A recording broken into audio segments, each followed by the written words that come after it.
c'est ça Yoff gaay jàppaleen taw wër ragi den taake nit gi den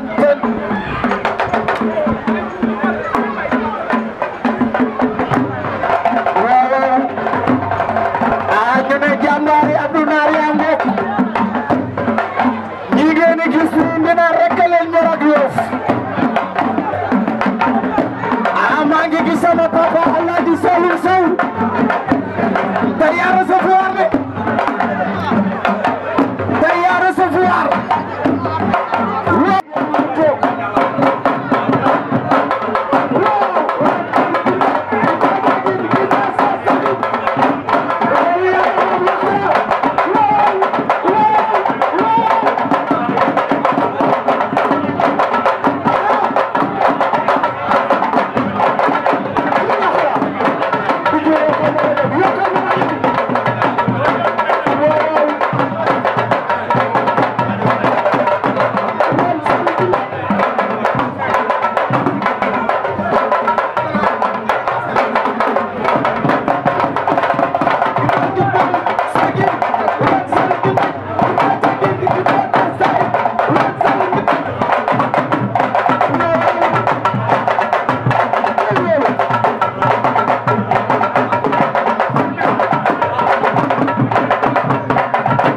nag bala noo tàmbali liggéey bi ñu jox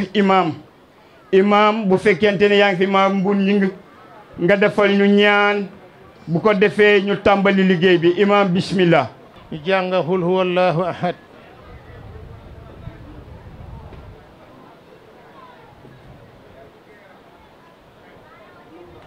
ñu jàng salatul fatih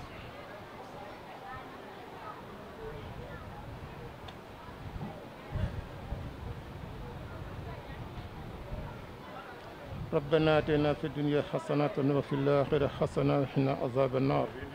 ربنا آتنا في الدنيا حسنة وفي الآخرة حسنة وقنا عذاب النار ربنا لا تزغ قلوبنا بعد إذ هديتنا وهب لنا من لدنك رحمة إنك سميع عليم ربنا لا تزغ قلوبنا بعد إذ هديتنا وهب لنا من لدنك رحمة إنك سميع عليم اللهم صل على سيدنا محمد الفاتح لما أهل والقاتل لما سبق ناصر الحق بالحق والهادي إلى صراطك المستقيم وعلى آله حق قدره ومقداره سبحان ربك رب العزة عما يصفون وسلام على المرسلين والحمد لله رب العالمين. Birane ñu ngi lay nuyu di la teg ci sa wàccuwaay di nuyu mboolem frère yi nga xamante ne tamit ñu ngi teew fii di nuyu it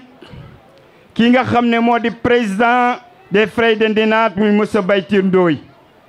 nuyu autorité coutumière yi nga xam ne ñoo fi teew ci ñi ñu gis ak ñi ñu gisul yéen ñëpp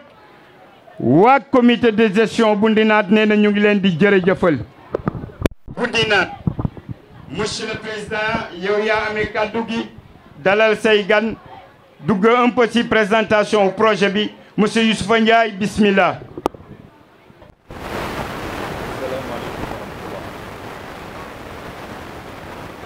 mbokk yi ñu ngi sant ñëpp di gërëm ñëpp di sant yàlla bu baax a baax di sant Ndenat bu baax a baax di gërëm suñu gan yi nga xamante ne fu nekk la ñu jóge ci Yoff gépp ndax si loolu yi waa mairie bu Yoff ka ko jiite du sunu frère Abdou Naar Mbengue teewal fi monsieur le ministre maire Abdoulaye Diouf Sarr donc ñu ngi gërëm ñëpp di sant ñëpp di wax ne ba si tey bi dafa représenté lu bari si Ndenat ñu bëgg ko ànd ak Yoff gépp di profiter di gërëm sunu ministre maire monsieur Abdoulaye Diouf Sarr ci taxawaay boo xamante ni am na ko ci dëkk bi dans un premier temps mais am na ko ci Sénégal de façon générale mu doon koo xamante ni nag sagal na dëkk bi yóbbu na turu Yoff fu sori donc loolu lépp mu nekk mbégte ci ñun parce que boo jàpp nañ ne bu fekkee da ngay liggéeyal état ka nga xamante ne moo jël ab décret mu nommé la ndax yaakaar la ak contrainte yi fi am yëpp ci Québec bi mu jeex mu taxaw ne la monsieur Abdoulaye Diouf Sarr jërëjëf gëm naa la kontaan naa ci yow tu es un bon ministre de la République loolu nag mbégte mu rëy la donc nag loolu vraiment mu doon suñu fierté Yoff ndax taxawaay bi nga xamante ne am na ko ci dëkk bi ànd nga ci équipe bi bi nga xamante ni ñoo teew nii boo xamante ni ñu ngi ci demeeku monsieur le directeur Ndiamé Diop ak li nga xamante ne mooy adjoint maire yëpp ànd ak ñëw toog fii pour taaral bés bi fekk c'est seen frère Abdounar Beck moo xamante ni nag defe naa ne kenn dootu ko présenté wante naan parce que tey bés bi bisam la ñun dañu ñëw rek pour jàppale ka mais liggéey bi yëpp moom moo koy yor moo koy entrepreneur mooy dox lépp ñun dañu topp rek si ginnaawam di ko liggéeyal loolu nag du doon lu bees nag ndax de toujours Abdounar loolu moo ma sa nekk taxawaay bi si dëkk bi ñu profité xam naa nag moom bu jëlee kàddu dinañ ñëw présenter délégation yi nga xamante ne moom la àndal di xamal nit ñi rek ne c'est vrai que am nañu ñu taxawal mais dëkk dafa am noo xamante ni noonu la war a tëddee. xamante ni dina ko sumba mu nga sax donc dañuy créer ay cadres yoo xamante ni dinañ ko mën a exposer li nga xamante ni moom la ñu bëgg comme toujours mu say jàpp donc loolu daal moo lay li nga xamante ne moom la ñu fas yéene liggéey ak moom. donc daal loolu mooy li nga xamante ne dans un premier temps moom laa doon wax la sa des nag monsieur le maire bu jëlee dina dalal ay ganam wax leen la mu leen waroon a wax. di xamal nit ñi rek ne cet ouvrage là concepteur bi mu ngi fii toog di doom ci dëkk bi di jarbaat di rakka muy Mour Ndoye moo concevoir projet bi xelaat ko may candidat laa la wax parce que moo defar projet bi te laaj ñu ci dara donc loolu lu jar a xam la lu toll nii muy liggéey bu toll nii ku la ko defaral vraiment te laaju la dërëm ne dinaa laa dëkk dama war a indi sama contribution donc ñu ngi koy gërëm ci loolu bu baax a baax di ko sant beneen bi nag ñuy wax tuuti rek di woote encore une fois parce que Ndinaat dafa nekk dëkk bu am histoire ci loolu dafa am mag ñi ñoo xamante ni noonu lañ taxawale woon dëkk bi maanaam ñi nga xamante ne lañ fi nekk di liggéey ak buur di liggéey ak état dafa am forme yoo xamante ni moom lañ leen dëkk bi doon jàppale loolu nag ñu si oo nit ñi parce que ñi nga xamante ne ñoo ñuy jàppale mooy monsieur le maire Abdounar ak monsieur le ministre Abdoulaye Diouf Sarr dafa am si lu ñuy dëgmal la ñuy dëgmal nag ñun jàppewuñu ko politique parce que c'est des élections locales ñu jàpp si ne ay gox ay goxaat la mooy kër mooy ëtt mooy pénc nécessairement nag loolu dafa nekk ay problème mu quartier nekk problème mu Yoff ça n'a rien à voir ay élection présidentielle encore moins législative donc loolu dafay jaadu ñu taxawal ak mbokk d'abord xam ne ñii nga xamante ne ñoo ñu jiital dañuy liggéey du pour ñoom pour waa dëkk bi la mu tax nag ñuy woo xam ne Abdoulaye Diouf Sarr non seulement dafa soxla maire Yoff nekk ci reconquête parce que mu ngi fa toog te jàpp naa ne la mu fi yor comme bilan nit ku ne mën nga ci teg sa bopp kooku nag bu fekkente ne dafa transformer dëkk bi ci façon bi ñëw na la ba loo bëgg a yóbbuwaat dëkk bi de point C ba BRD yow yëpp war nga kaa mën a jàppale parce que bilan dafa leer nañ ku ne mën na teg sa bët mais dafa am leneen loo xamante ni au delà de loolu moo ëpp importance yëpp moo xamante ni vraiment devenir Yoff daf ci ne mu yàlla daf ko teg ci benn station boo xamante ni Yoff mën na fi jóge développer sur tous les plans Yoff nekk ci position stratégique sur le plan géopolitique nga xam ne ñëpp dañ ko soxla ndax fi mu situé sur le plan démographique dafa nekk dëkk boo xamante ni dafa am solo ci wàllu élection ndax bu ñu génnee voté rek mën nañ déterminer lu bari te li sa war a jiitu nag mooy sunu waa quartier bii ndenaat de tradition ñooy poussé Yoff ndenaat de tradition li fi mas am ci élection yëpp mooy poussé Yoff muy poussé Dakar yéegal la Diouf Sarr au niveau de te nag cette fois-ci dafa am benn salanju bu ci am mooy sànq wax naa enjeu yi nga xamante ne moo fi nekk sur le plan géopolitique Ablaye fi mu ne bu ko décret doon teg mu yéegal boppam parce que président wóolu na ko ba def ko candidat Benno Bokk Yaakaar ak li muy yaakaar yëpp sans contestation léegi nag yaakaar naa ne Ablaye warul mën a nekk Yoff gii nekk juddub dëkk bi lépp lu mu am lu mu xelaat Yoff la koy indi te fi mu nekk nii fu mu bëgg a dem ñun ñoo ko war a toog moo teg ko foofa bu fa tegoo dafa am loo xamante ni day ubbeeku de façon triangulaire maanaam station boobu muy ville de Dakar boo fa toogee da ngay teg tànk primature nag mooy fii premier ministre bi ne mais dañ ko dindi rek provisoirement teg tànk assemblée nationale encore mooy le président de la république ultérieurement donc dëgg loolu mu nekk nit ku nekk nag war nga xool loolu xam ne ci vote utile la ñu toll amul benn doomu Yoff wala doomu benn Ndakaaru bu nekk ci position boobu mu nekk position boo xamante ni ñun waa Dakar ñun waa Yoff waa tànk ñoo ci war a taxaw nañu see taxawee mooy politique rapport de force la rapport de force mooy nit ñi nañu génn massivement jël Abdoulaye Diouf Sarr teg ko foofu mu mën a jël Yoff à lendemain meilleur loolu daal moom la ñuy woo nit ñi que vraiment lii du ay élection Abdoulaye Diouf Sarr dañ ko war a plébisciter dañ ko war a jàpp comme gaal ak raawante guy dem Samba Jun wala espoir de Yoff muy fubali comme un seul homme ñëpp jàppa ci moom la koy mandargaal dëgg mooy jël carte gi dem dugal ko ci urne bi parce que foofu la mën a jaar loolu daal mooy li nga xamante ni moom lañ leen woo xaw na ñoo guddal dëkk mais ñu ngi leen di ñaanal li nga xamante ni mooy suñu bëggam ñun ñëpp yàlla na ko yàlla indi fii dëkk bi mën a naat parce que Ablaye day vraiment macha allah ku mel noonu dëkk war nga kaa téye ak fukki loxo vraiment donc daal ñu ngi leen di gërëm ñu ngi leen di sant assistance bi kontaan nañu ci yéen ñi nga xamante ne ñoo jàppale fii monsieur le maire Abdoulaye Mbengue au niveau de Ndenaat ñu ngi leen di sant di leen gërëm bu baax a baax dara ump ñu si li ngeen di doxal sur la houlette de directeur Mbaye Ndoye mi nga xamante ne mooy coordonnateur yi ak base bi nga xam ne moo topp si ginnaawam vraiment daal kontaan nañu lool ñu ngi leen di sant di leen gërëm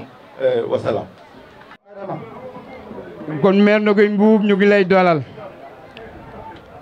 waa comité de gestion bu Ndinaat ñu ngi jaajëfal waa Yoff fi démb ak tey nee nañ yónnee nañ fi délégation ñu ngi leen di jërëjëfal waaye Birane ñu ngi lay nuyu Birane Mbengue waa comité de gestion nee na ñu ngi lay nuyu yàgg délégation bi nga àndal waaye ñu ngi nuyu Papa Ousmane Sylla Sarr ñu ngi lay nuyu jërëjëf kon nag ñu ngi fas yéene jox kàddu gi Papa Moutoufa Gueye délégué de quartier bu Tongoor ñu ngi lay dalal yegg si nga léegi mooy président des délégués de quartier jërëjëf yal na la yàlla defal jàmm yaa ngi fekk léegi groupe théâtral bu Tongoor di dal groupe théâtral bu Tongoor bu leen waa Ndinaat invité ci seen yëf ñu ñëw di waxtaan nit ñi di ree yal na nu yàlla may ak dégg dara xaju fi yéen a bokk menn maam dara xaju fi Yoff dara xaju fi ànd leen di kaf di ree loolu rekk leen jik lu dul loolu di ay caaxaan ku dem Ndinaat fekk fa say jarbaat ñu jóge Tongoor ku dem Tongoor fekk fa say jarbaat wala say doom ñu jóge Ndinaat waaye nag benn bés yàlla nañu ci yàlla musal kon nag Mourlaye Ndoye yow yaa amee kàddu gi ñu wax leen ne Mourlaye Ndoye moom mooy ki nga xam ne mooy piloté ouvrage bi ngeen gis nii Mourlaye Ndoye yow yaa amee kàddu gi. yàlla yokk seen wérgu yaram yàlla yokk xéewal yi ginnaaw bu nuyoo ñëpp maa ngi présenté wu man la Mour Laye Ndoye maa defar projet bi conception bi mënuma commencer nag sans remercier équipe bi jàppale ci conception bi di équipe bu formé jeune Ndinaat ak comité de gestion bu Ndinaat notamment di ci gën a remercier sama tonton Youssou Ndiaye vraiment mi piloté projet bi ba mu yegg ci fii xalaat ci étude environnementale bi xalaat ci dëkkuwaay bi xalaat ci fan lañ war a njëkk a def premier projet bu ñu war a nekk projet phare pour Ndinaat si parmi multitude de projets nag parce que comme ni nga ko waxee sànq du benn projet bii rek projet yu bëri la ñu togg ko xalaat ko ngir njëriñu Ndinaat ñu jël si nag bii mu nekk projet phare tuddee ko Kër Ndinaat comme ni ko Sat bu waxee sànq rek kër la ci biir kër yi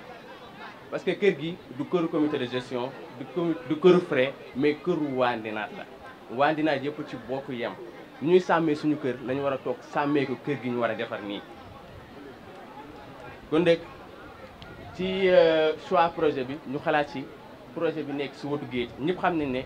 économie dëkk bi géej moo ko yor fii ku fi liggéeyul géej directement yaa ngi siy liggéey indirectement ñëpp si géej gi la ñu liggéey loolu mooy économie Yoff moo tax le choix def kër boo xam ne si géej gi la présenté wu yor structure boo xam ne adapté na ak géej beex brise de mer bi ci maanaam contexte bi ba tey ñu ngi defar benn plan bâtiment boo xamante ne daa am usage d'habitation ak usage commercial ci olof maanaam ci loo xam ne mën nañ ci utiliser loo xamante ne comme commerce ak ñoo xamante ne comme dëkkuwaay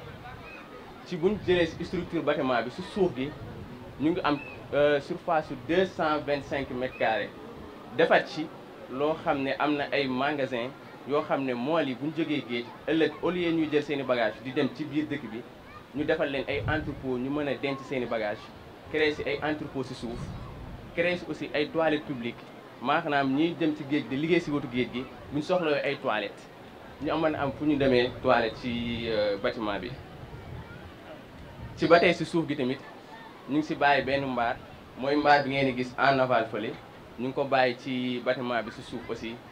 créer aussi ay chambre léegi nag maanaam dëkkuwaay projet bi nag lii ci ëpp ñu ngi ko def si étage yi muy premier deuxième ak troisième ñu ngi si def si niveau bu nekk ñu am si 7 chambres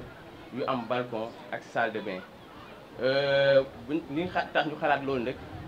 mooy contexte gis nañ kon li ñu waxee sànq zone bi ñëpp si géej gi la ñuy liggéey maanaam mareyeurs yeeg mool yeeg ñii di jaay si géej gi ku bëgg dëkkuwaay bañ a dem ba ci biir dëkk bi ñëw di ko defee fii nga xam ne da ngay xëy rek dem ci géej gi boo paree ñëwaat duggal sa kër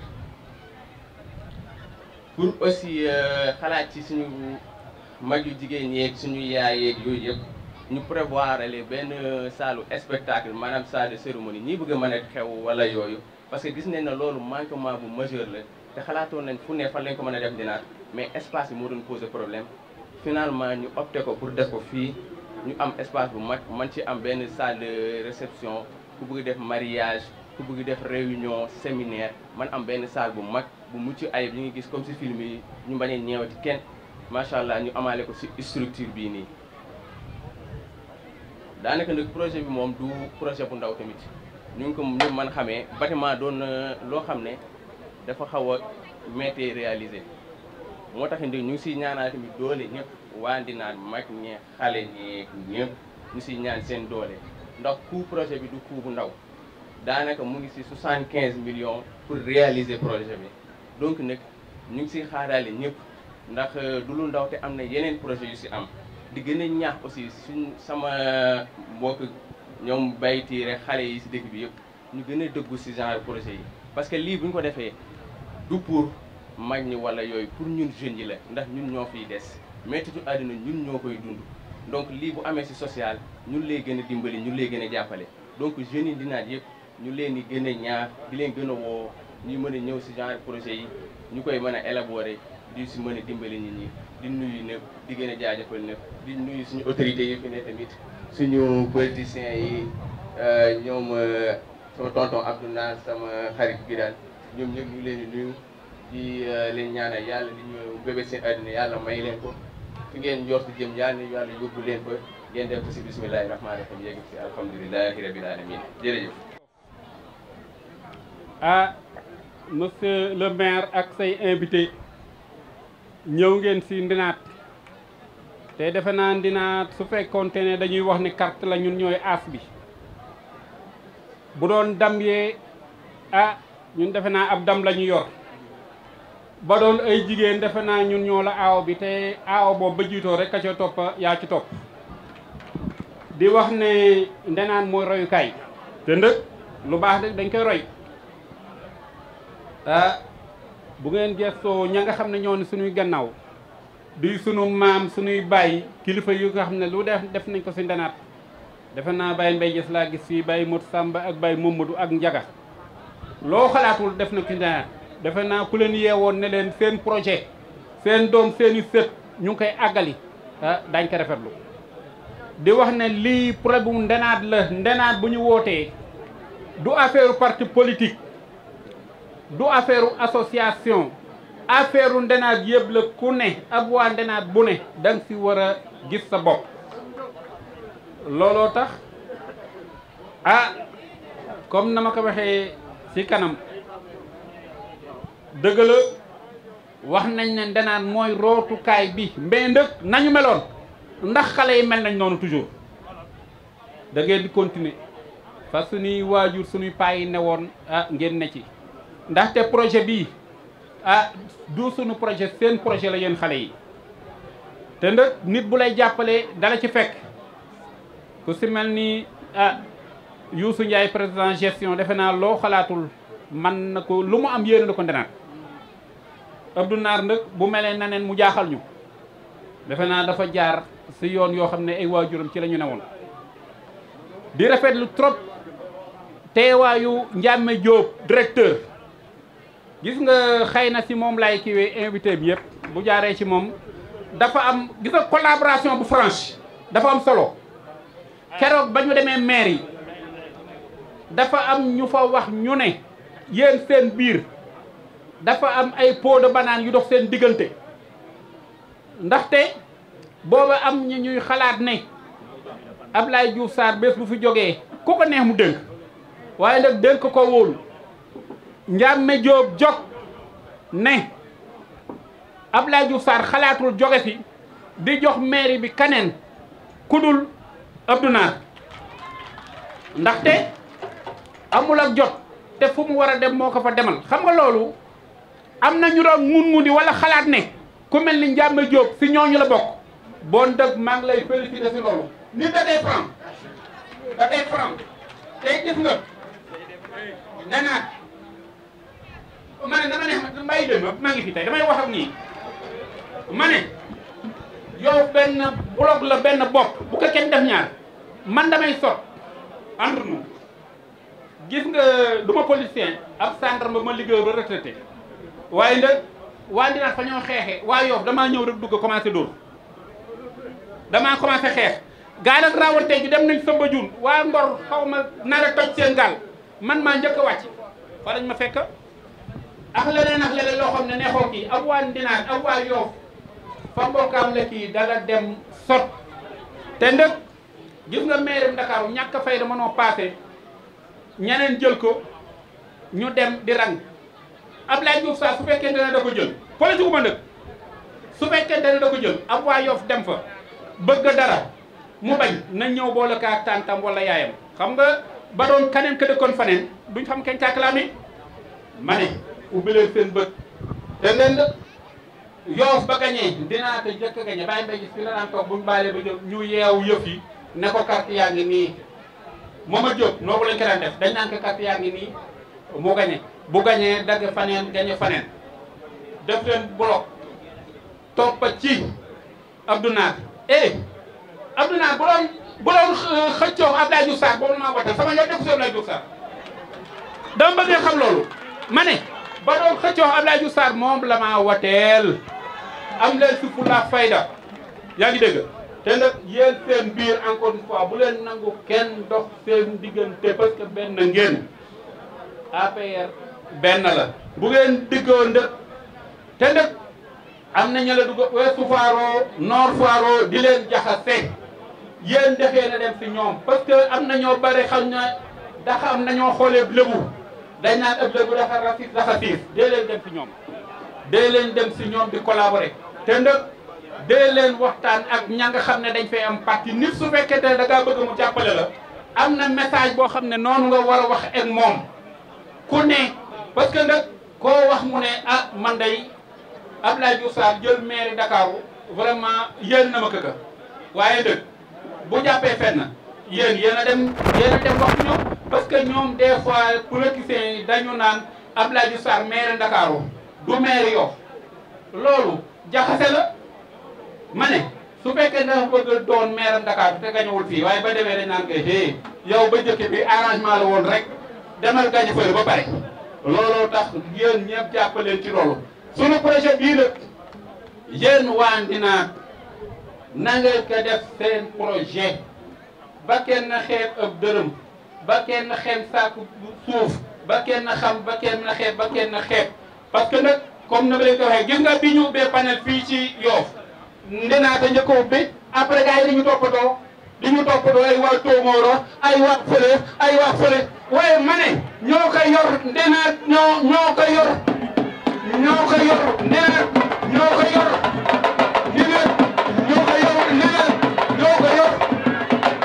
Aminata Sabiñ Latir Mbay Demba ak Fara Mbay Demba doomu yaay Njambe Jóob ana Yuusu Njaay doomu yaay Père Bay Tiro ana Njambe Jóob dorobe Pire ndëpp ndey sin Malik Yamu Jaañ sire ma des na ngaañ waayo baa ngi nii ana Njambe man de bakk naa la man de naw naa la duma tàyyi di la way Njambe ana Yuusu Njaay Yuusu Njaay ne man naam ndeysaan waaw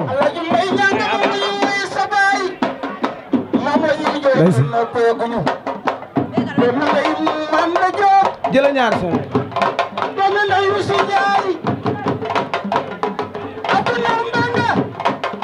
ndeysaan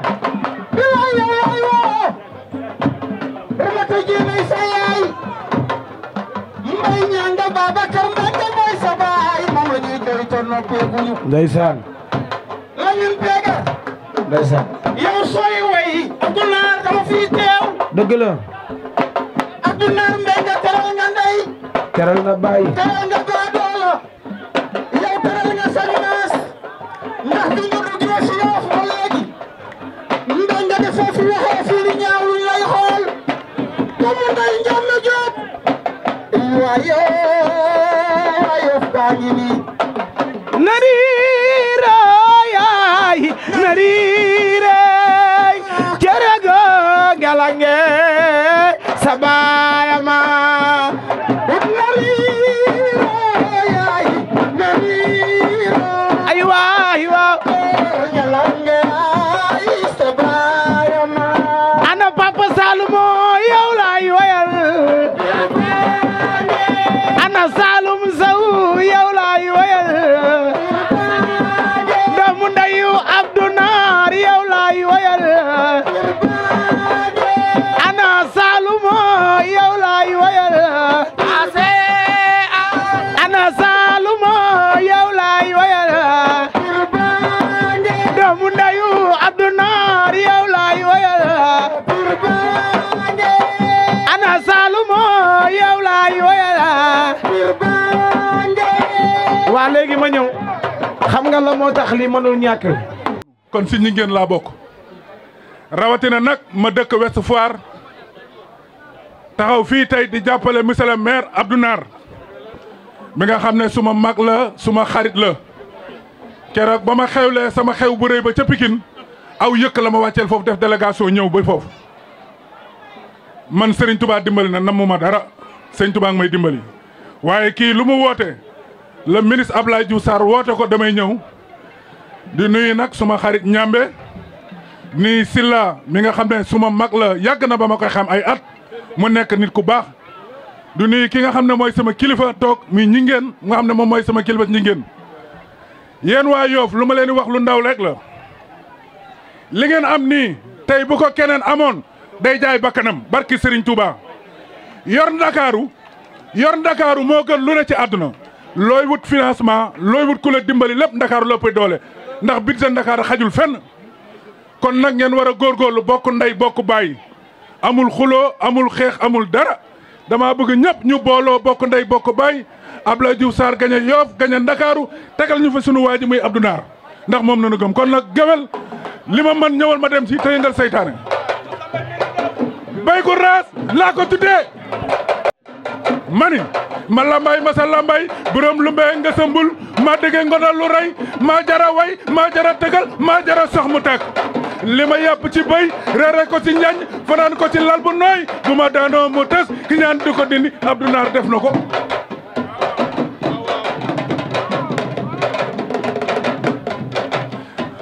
ma limal leen ma limal leen ma limal leen ma limal leen ma limal leen boy kayra munoo coow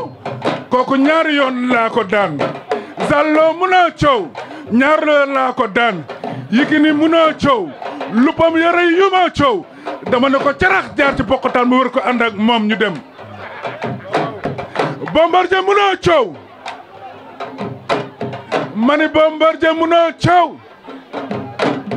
kooku jotuma ko laal dama ko siif rek daal di koy jalax kon gaañu ma ngoog ayca Ziguinchor di nuyu monsieur Djibi Samb di responsable politique conseiller municipal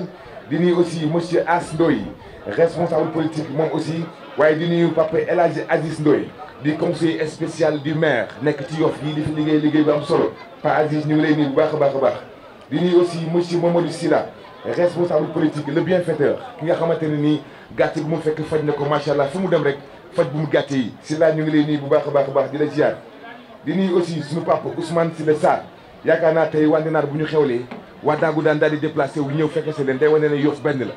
ñoo bokk ndey ñoo bokk bàyyi on est ensemble suñu papa Ousmane Sylla ñu ngi koy nuyu bu baax a baax waaye di nuyu aussi l'infatigable suñu papa Ousseynou Thiong moom aussi mu def déplacement ñëw fii teew fii tey loolu mbégte la pour ñun contentement lay doon di nuyu aussi suñu papa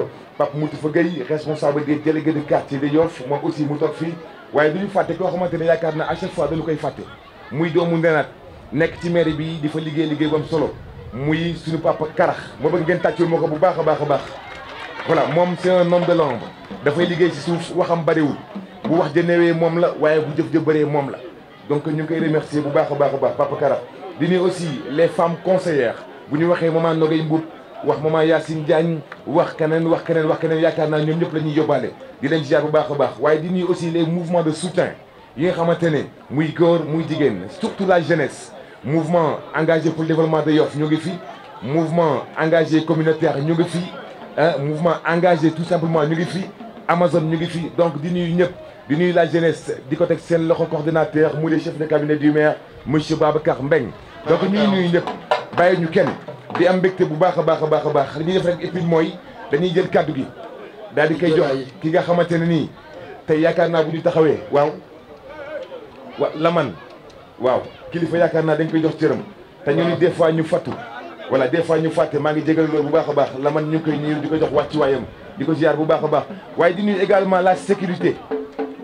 bi kontaan nañ ci ñoom di leen ziar bu baax a baax a baax a baax di nuyu suñu gan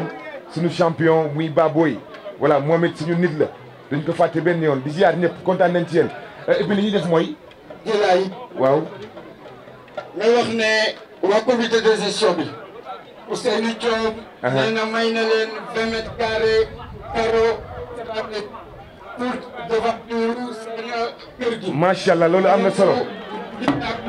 ngeen tàcc ko bu baax. leen 20 mètres carrés carreau céramique pour seen devanture. mu ngi leen di wax ne tamit. mu leen di fàttali tamit ne le 12 waa comité électoral bu Dagoudane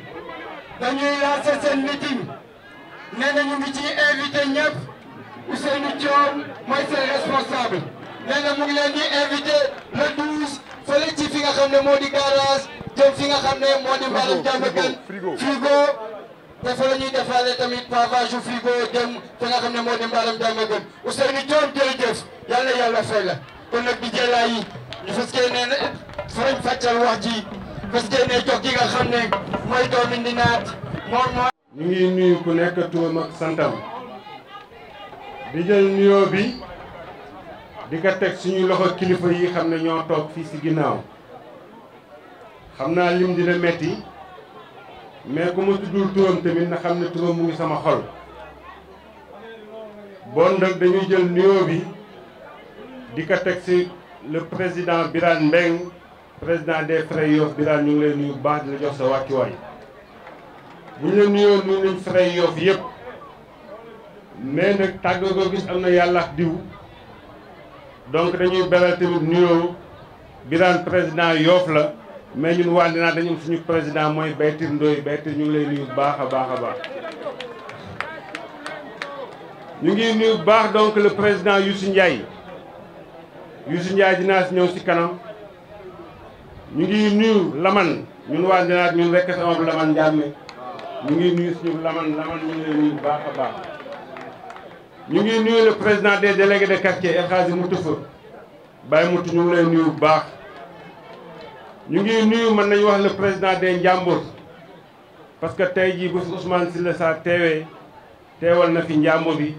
mais ñu ngi nuyu tamit ñun suñu président El Hadji Sana ñu ngi koy nuyu bu baax a baax a baax a baax. di nuyu donc koo xam ne tamit si Ndinaat ñun ñii ñëpp moo ñu yar lu ñu xam si lu bari si moom la ñu jaar ak ñeneen ñun jiitu nañ mais moom dafi des tey mu teew fi donc Baye As ñu ngi lay nuyu bu baax a baax. xam nañ donc sa liggéey ci quartier bi di nuyu kilifay Ndinaat yi fi taxaw yépp délégation bi ñu àndal defe naa dijee laay lim na ko léegi mais mën naa ci bañ a ñëwaat mais xam leen ne njabootu Ablaye Diouf Sarr gépp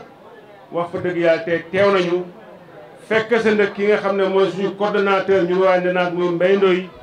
donc Mbaye Ndoye ñu ngi lay nuyu baax a baax a baax di nuyu ñëpp di ziar ñëpp di nuyu mon frère Birane mu ngi ci ginnaaw maa ngi koy nuyu bu baax Birane Mbengue maa ngi lay nuyu di nuyu waa diaspora bi bu ma gisee Ndiaga Ndoye mu ñëw teew donc mën na représenté moo El Hadj Diop donc ñu ngi nuyu waa diaspora bi yëpp di leen wax tamit dinaa ñëw loolu ci kanam di nuyu soxna yu tedd yi ñu àndal jigéen ñu ngi leen di nuyu yéen ñëpp donc buñ ci limee Adja Nogay Yacine Adja Kumba mais ñu ni dañ ci lim donc soxna donc Wali donc Seyma di nuyu ñëpp Adja Sinuwaa ñu ngi lay nuyu su ma limee mën naa juum yóbbaale leen jigéen ñëpp jaata Nord Foire gis nañ leen donc daal ñu ngi nuyu ñëpp di ziar ñëpp di nuyu kilifa defe naa fàttewu benn kilifa si ginnaaw bu ma fàtte rek nag ma baal mais tamit dafa am ku ñu àndal ñun suñu délégation mag si limee rek parce que mooy suñu kilifa mu bàyyi soxlaam yëpp ñëw taxaw mooy El Hadji Abdou Aziz Ndoye Papa Aziz ñu ngi lay ziar di la nuyu bu baax a baax di wax ne tey dafa am lu am solo la ñu fi indi avant tout dañuy féliciter donc le comité de gestion de Ndinaat ñi nga xam ne tey ñoo am initiative bii di gërëm di beral nuyoo di féliciter donc Mour Ndoye mi nga xam ne moo def conception bi xam ne Baytir wax na ko léegi li ñu bëgg a def mooy kër Ndinaat kër Ndinaat nag ñun waa Ndinaat gépp ñoo ko bokk ñëpp wax na ko du kër Abdou Naar du kër Youssou Ndoye mais kër waa Ndinaat la donc ñun waa Ndinaat ñoo ko mën a sàmmal suñu bopp may lancer un appel à l'ensemble des Ndinatois et des Ndinatoises wax leen li ñu ñoo si war a jiitu ku ñu si fekk ñu si defe naa Baytir wax na ko suñu yëf la suñu alal la donc ñun dañ si war a def ba pare képp kuy ñëw fekk ñu si gis naa ñu ngi joxe tonne waaye dinaa gisuma leen ñu yëngu ñu ngi toog rek ne gàgg mel ni donc amuñu ay tonnes yu ñu joxe ñun dinañ joxe ay tonnes yu bare pour yëf yi mën a ànd bu soobee yàlla képp ku ñu xam képp kuy suñu xarit képp ku ñuy jàppale projet bi président ñaan naa la dara dinaa nekk si kanam waa dinaa nekk sama ginnaaw fu ma mën a fëgg ñu fëgg fa fu ma mën a jaar ñu jaar fa fu ma mën a indi ñu indi ko pour que le projet mën a àgg parce que lii suñu teraanga la te yëfi Ndinaat la donc waa Ndinaat dañ leen di ñaan ñun ñëpp ñu jàpp si pour loolu mën a àgg ñuy ñaan tamit waa diaspora bi Ndiaga ñu wax leen tamit lii yëfi quartier bi la luñ si mën a jàpp parce que suñuy rakkax suñuy mag ñoo fa nekk ñooñu tamit ñu jàpp si pour yëf yi mën a àgg mais lépp lu dox nag jigéen ñi na koy doxal dañ bëgg bu ngeen fi joxe ngeen def ay comité soxna Diop Wali Seyma def leen ay comité ngeen dëkk si dëkk bi ñu commencé def ay collecte ñu ñëw àggali suñu yëf yi parce que yëfi Ndinaat la donc président Youssou yow dañ lay sant bu baax a baax li tax ñu di la sant mooy yow fierté Ndinaat nga wax fa dëgg yàlla bi nga jiitee suñu comité ba léegi yaa ngi entreprendre ay projet mais bi nga sumba nii dañuy ñaan yàlla mu àgg ak jàmm ñu ñëpp ñu fekke ko yow dañ lay sant bu baax a baax di la gërëm loolu nag mooy li xam ne moom lañ waroon wax ci projet bi léegi nag dañuy wax ci li nga xam ne mooy mbiram politique mi parce que man bu ma taxawee fii wax ba génn dem waxuma leen li ma soxla ngeen Abdou Naar mi xanaa àndula xam xelam lii moom la fi indi de waaye sama soxla tamit dafa indiwaat yéen waa Ndinaan rek laay waxal man doomu Ndinaan laa aw ma leneen lu ëpp Ndinaat aw ma faneen fu ëpp Ndinaat aw ma faneen ay mbokk yu bari fu ëppoo waa Ndinaat donc li may ñaan mooy li ñu jëm nii Baytir Ndoye wax na ko ñun waa Ndinaat nañ si jël paie ni ñu si daan jële paie lan moo tax ñu war si jël paie ni ñu daan jële paie Diène Sarr wax na lu am solo benn candidat la ñu am mooy le ministre le maire Abdoulaye Diouf Sarr moom lañ bëgg a porter à Yoff porter ko à Dakar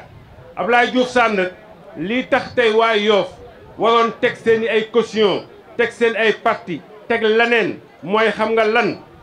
maire Dakar lañ ko bëgg a choisir te Youssou Ndiaye wax na lu am solo dañu war a voter utile gars yi bu ñu naxante parti boo fi gis fii am na ñoo xam ne dinañ jàppale Abdoulaye Diouf Sarr gars parce que amuñu ay candidat de la ville mais am na si ñoo xam ne boo leen laajee seen candidat de la ville kan la dañ na laan Diaz wala ñu wax la keneen wala ñu wax la keneen donc nag Yoff bu ñu amee ko nga xam ne tey jii yàlla mën na def ñu porter ko donc sur à la mairie de Dakar nañ xam ne Yoff moo siy jariñ nañ xam ne Yoff moo si am teraanga nañ xam ne Yoff moo si am leneen Diène Sarr wax na lu am solo il faut ñu wax nit ñi lan mooy l'importance de la ville ñun si mairie Dakar la ñu bokk ñun waa Yoff mais est-ce que gis nañ njëriñu mairie Dakar si Yoff déedéet parce que lan moo tax amul kii nekk maire Dakar lan la ñu defal ñun waa Yoff dara donc tey bu Ablaye nekkee maire Dakar nañu xam ne ñun waa Yoff suñu teraanga mën nañ si génn ñu ne xam ne ñun waa Yoff suñu njëriñ mën na si génn parce que Dakar peut développer donc Yoff à partir donc de la ville donc nañu jàpp bu baax jàpp le ministre le maire Abdoulaye Diouf Sarr Yoff nag tiituñu fi fii laa ko waxee si télé tiituñu Yoff parce que Yoff liñ fi def kenn defu ko fi liñ fi man kenn mënu ko fi liñ fi jëf kenn jëfu ko fi candidat yi bari nañ mais le meilleur choix c'est Abdoulaye Diouf Sarr nañ ko wax te dee parce que Abdoulaye mooy le libaas nee ne mooy le candidat le plus beau te wax na dëgg ñi fi nekkee candidat yu Abdoulaye leen gën a rafet moo leen gën a jantal moo leen gën a xam nan la donc waa Yoff jàppale leen Abdoulaye Diouf Sarr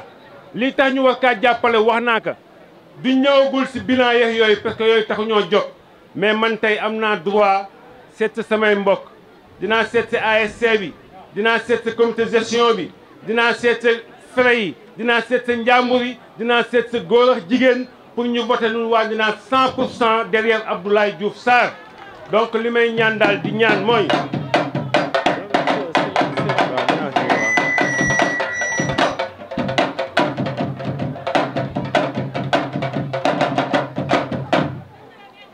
ñi ma àndal ñëm nag ñu ñëw joxe fi ay teraanga maa leen di gërëm Mamadou Sylla ñu ngi koy gërëm bu baax Sylla damay taxaw si moom tuuti Sylla tey jii bu ñu doon jiite PDS fii si Yoff légitimement moo doon jiite seen liste mais bañ ñëwee taxaw la ne gis naa ne fii ñu jëm am naa koo xam ne mën naa koo jàppale dinaa teg lépp jàppale donc le ministre le maire Abdoulaye Diouf Sarr donc Mamadou ñu ngi lay sant bu baax a baax si geste bi nga def di gërëm Ndiame Diop si li mu fi def Ndiame moom du ma ko gërëm parce que Ndiame max moom liñ naan am solo boole naan wala boole tuur donc amatul lu ma siy wax si Ndiame Ndiame ñu ngi lay sant bu baax di la gërëm si li xam ne donc joxe nga ko fii As Ndoye ñu ngi lay sant As yow doomu ndenaan nga boo defee loolu dala war parce que aw waa ndenaan nga donc loolu dañ lay ma mais l'infatigable Nogay franchement yow moom nog si moom nañ bàyyi noonu rek parce que xam nañ sa yéene si man xam nañ sa yéene si Yoff xam nañ sa yéene si quartier yëpp li nga defal waa ndenaan donc yow sant nañ la bu baax a baax ñiy joxe ñëpp àndax man sama tur maa leen di sant di leen gërëm mais yéen waa ndenaan man leen dénkaat keneen di leen dénk seen rak di leen dénk seen doom di leen dénk nga xam ne tey moo jiite la jeunesse de Yoff mu nekk ak yéen di liggéey muy def liggéey bu am solo muy Babacar Mbengue Mbaye ñàng donc maa leen di ñaan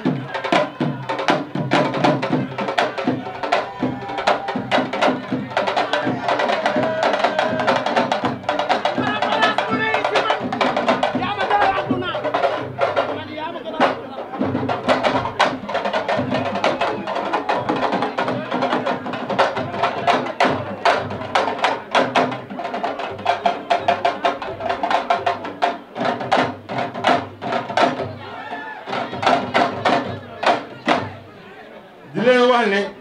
dama leen dénkaat Babacar bu baax a baax parce que tey jii Babacar dafa am lu war a jouer au niveau de la jeunesse may ñaan dëgg la jeunesse de Ndenaat fu Babacar ooteeti ji leen fa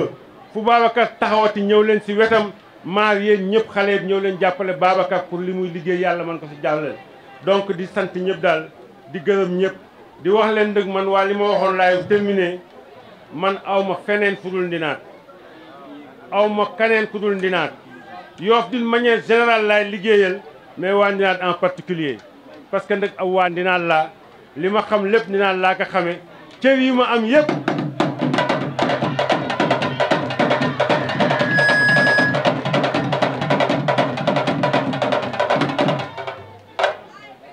tey su ma mënee taxaw fii di politique di wax Ndenaat la soxla ko ASC bi la soxla ko ñu pousse ma dem zone 6 dem RS Yoff dem faneen ak faneen donc aw ma dul waa Ndenaat maa ngi ñaan waa Ndenaat gépp ñu jàppale ma si li ma jëm yàlla may ñu si ndam si barkeb Seydina Mouhamed ngeen baal ma salaam merci.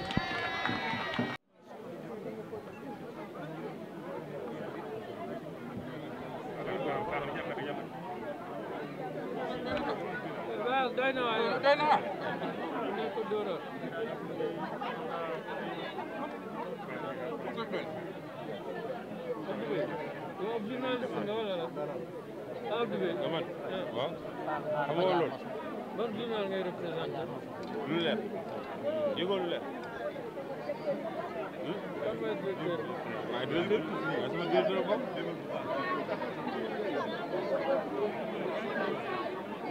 après daa ñëw jël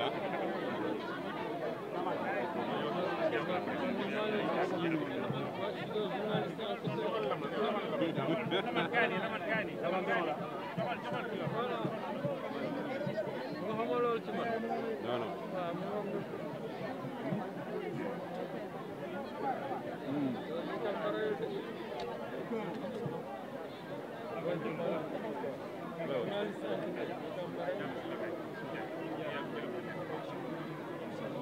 C'est le grand Lamane, c'est le grand Lamane du Cap-Vert, hein.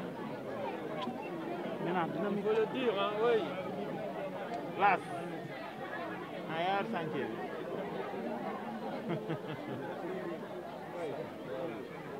Oui, ñaanal seen jógal ñëw na.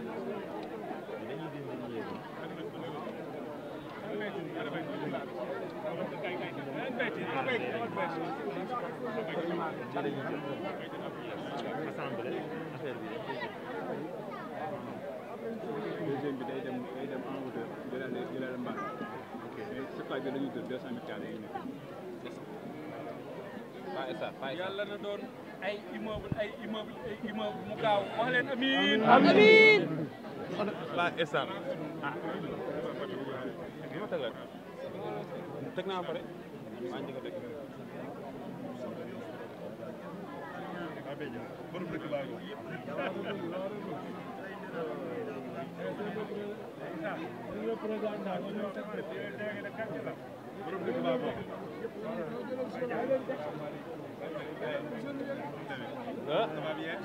Waaw. Ablan.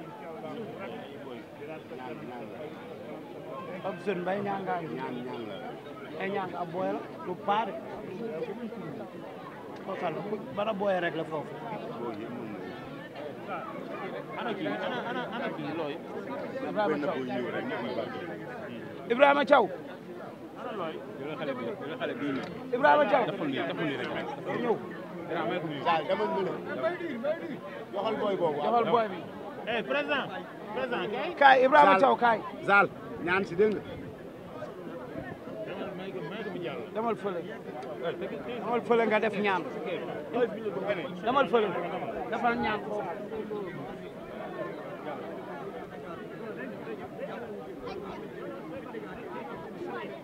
taari ay saari bay iliman ñi nga yem war a taari ka bana boy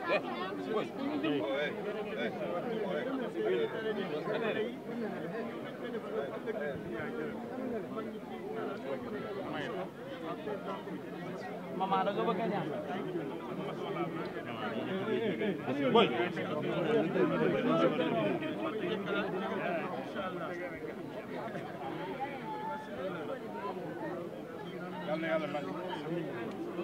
Apa tegal ñi ñibbi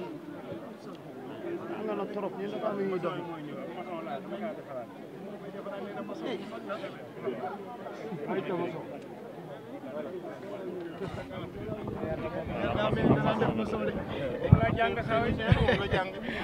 Masya Allah mu nekk lu am solo mu ngoog muy def pose première pierre bi yàlla na ci barke topp mu ngi ñaan amin amin ya rabbal alamin amin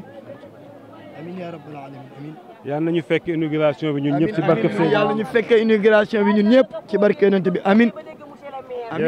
merci amin jërëjëf mu ngi noonu def nañ pose première pierre par monsieur le maire Abdounar Mbeng di premier adjoint au maire ànd ak doomu ndeyam Babacar Mbeng nga xam te ne mooy chef de cabinet bu maire Abdoulaye Diouf Sarr wax dëgg yàlla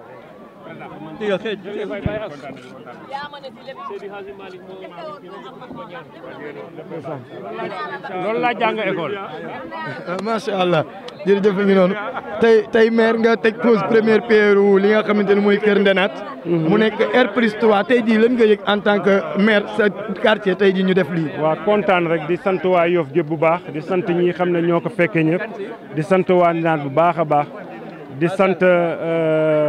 le président Youssou Ndiaye mi nga xam ne donc tey moo jiite suñu comité de gestion Issa maa ngi koy seen le délégué de quartier di sant daal waa Ndenaat gépp di wax ni teraanga la kontaan nañ torop donc ñu war a poser lii ñun waa Ndenaat ñu ñëw poser ko ñuy lancer appel waa Yoff gépp lu waay mën a jàpp si projet nga jàppe parce que bu projet Ndenaat la mais projet Yoff gépp la ñu jëm ci ay essence yoo nga xamante ni yu am solo la fii ci Yoff ak Dakar ministre maire Abdoulaye Diouf Sarr ñu bëgg koo dénk li nga xamante ni moo di maire bu Yoff ak bu Dakar mu fas yéene koo jiite tey ji lan ngay wax jeunesse su Yoff pour li nga xamante ni ñu ngi koy sumb mu nekk liggéey bu rëy pour Abdoulaye mën leen cee jàppale ëllëg lii mën a àgg ba ñu sumb yeneen tey lan ngay wax jeunesse su Yoff ak jeunesse su Ndenaat non li Baytir Ndoye waxoon rek président Youssou Ndiaye wax ko laay wax mooy dañu toll foo xam ne dañu war a voter utile et que parce que li chance bi ñu am nii Mamadou Sylla day wax lu am solo dane buñ moytul duñ ko amaat fee 25 ans am ku dëkk Yoff nekk candidat Baye As da koy wax tuuti si panel bi nekk Yoff nekk candidat ville de Dakar boo moytul 25 ans 30 ans duñ ko amaat donc bu ñu amee opportunité boobu ñun waa Yoff nañu teer suñuy këral nañu teer lépp jàppale donc ki nga xam ne tey mooy doomu Yoff te bu ko amee ndam si loolu Yoff moo siy gisaan njëriñam fekk ñun Yoff Abdoulaye Diouf Sarr bu fekkee dafa yàlla da ko def mu jiite maire de Dakar ñun boobaa Yoff dinañ xam lan mooy maire de Dakar mu nekk lu am solo incha allah yàlla nañ ci yàlla yóbbu ak jàmm te li mu ci bëgg ngeen am ko ci barkeent bi jërëjëf ñu ngi lay jaajëfal bu baax monsieur le maire